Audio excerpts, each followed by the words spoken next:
দীর্ঘ ৪ মাস আমার ফেসবুক অ্যাকাউন্টটি বন্ধ থাকার পরে আমি আমার ফেসবুক অ্যাকাউন্টটি আমি রিকভার করতে পেরেছি টু ফ্যাক্টর এটার জন্য। সো টু ফ্যাক্টর আমি ভেঙে দিয়েছিলাম, তো যার কারণে আমাকে ৬ মাস আমি আসলে ফেসবুকে অ্যাকাউন্টে ঢুকতে পারিনি। সো এই ভিডিওটা আপনারা আগে একটু দেখুন, এইখানে আমি কি বলেছি। ফেসবুকে টু ফ্যাক্টর অথেন্টিকেশন প্রবলেম আমার এখানে যদি আমি এটা দিয়ে দিই, আইডি পাসওয়ার্ড দিয়ে দিই, তাহলে এখানে দেখুন কি লেখা আসে, কনফার্ম ইওর আইডেন্টিটি। দেন আমি এখানে ক্লিক করলে এখানে একটু খেয়াল করুন। তো আজকে আপনাদের এটা সম্পূর্ণ বুঝিয়ে দেবো কেন হয় এবং কি করলে ঠিক হবে। তো এখানে এনাবল টু ফ্যাক্টর অথেন্টিকেশন, এটা এইখানে আমি ক্লিক করলাম। দেন আমাকে এখানে দেখাচ্ছে you can not make this change at this moment. তো আমি এটা চেঞ্জ করতে পারবো না, বাট এইখানে লেখাটা এখানে কি আছে একটু খেয়াল করুন।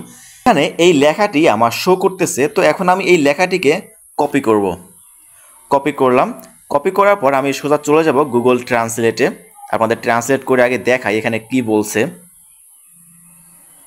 এখানে গুগল এখানে পেস্ট করলাম। এখানে দেখুন এখানে কি বলছে, এখানে ভালো করে খেয়াল করুন এখানে কি লেখা আছে।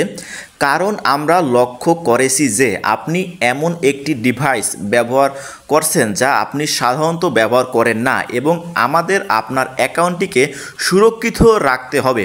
আপনি কিছু সময়ের জন্য এই ডিভাইসটি ব্যবহার করার পরে আমরা আপনাকে এই পরিবর্তন করার অনুমতি দেব। এখানে ভালো করে একটু নোটিশ করুন, এখানে বলছে আপনি কিছু সময়ের জন্য এই ডিভাইসটি ব্যবহার করার পরে, আবার বলছি আপনি কিছু সময়ের জন্য এই ডিভাইসটি ব্যবহার করার পরে আমরা আপনাকে এই পরিবর্তন করার অনুমতি দেব।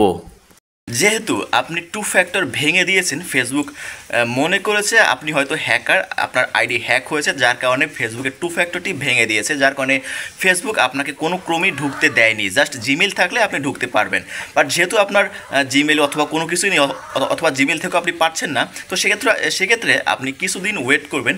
তো ৬ মাস ওয়েট করার পর আমি আমার অ্যাকাউন্টটি ফেরত পেয়েছি। তো আসলে আমি ভেবেছি হয়তো পাবো না, যার কারণে আমি স্ক্রিন রেকর্ড করতে ভুলে গিয়েছি এবং আমি আমার মতো করে আমি যখন ওই নিয়ম অনুযায়ী আমি আমার অ্যাকাউন্টে রিকভার করার চেষ্টা করেছি, খুবই সিম্পল ওয়ে। তো আগে যেটা দেখিয়েছি তো অ্যানাবল মানে এই অপশনে আপনি ক্লিক করবেন।